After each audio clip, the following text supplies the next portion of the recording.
I'd say sort of indie rock, alternative.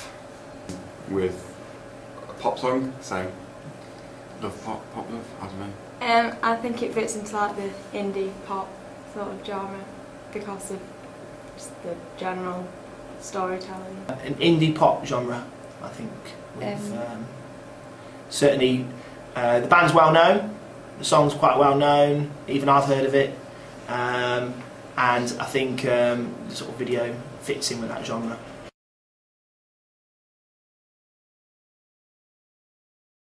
There's not much sort of electronic sound. It's mainly the standard guitars.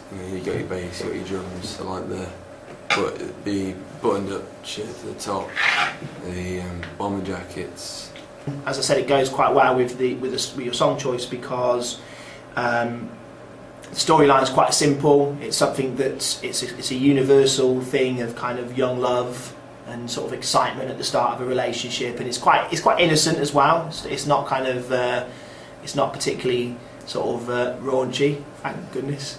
There's lots of sort of shots in your video of the particular band members, and even the female character, who's the sort of main singer's love interest, is kind of a minor character in it, really, kind of playing a sort of every girl figure.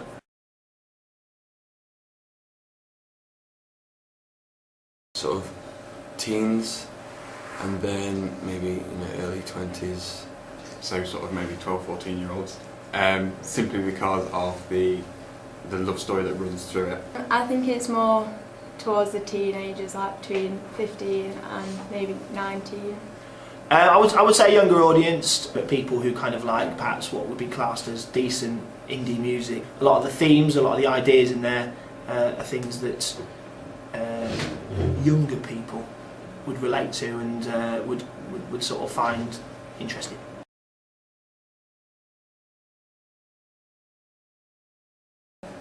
Yeah, I don't think there's much of a story, but what there is, you can follow. Lyrics in the music reflect the story of the video, so it does reflect well with the song how it skips between the storytelling and then it shows you the band, because a lot of songs nowadays are quite like that with the videos.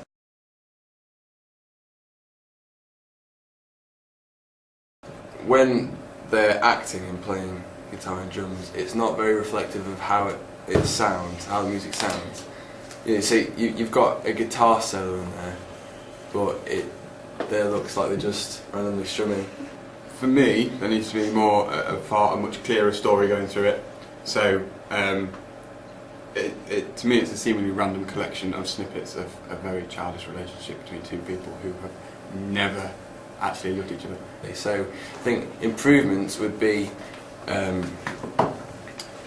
when they're acting, playing music, it should be a lot more reflective of how the music actually sounds, as opposed to just miming. And you could make it quite sad, and you could be crying at the end, and then you'd get a BAFTA or something, like the music equivalent, I don't know. I think when it is the performance side, it needed more like attention to the details, so like the timing with playing the instruments needed to fit in more with the song. Trying to keep some of the band shots as realistic as possible. It's very tricky because, obviously people who are musicians know how to sort of fake it better, basically. So perhaps a bit more work on that, but then I think that was probably limited by, the fact that you went and found another studio and you did it differently.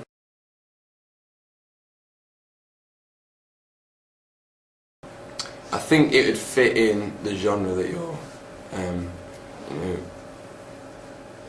attempting to represent. Because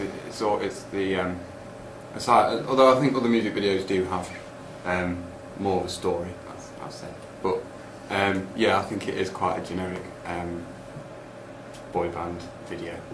Yeah, I'd say it would, as like with the storytelling. A lot of videos nowadays show the band as a whole, as well as the story that the song's trying to portray.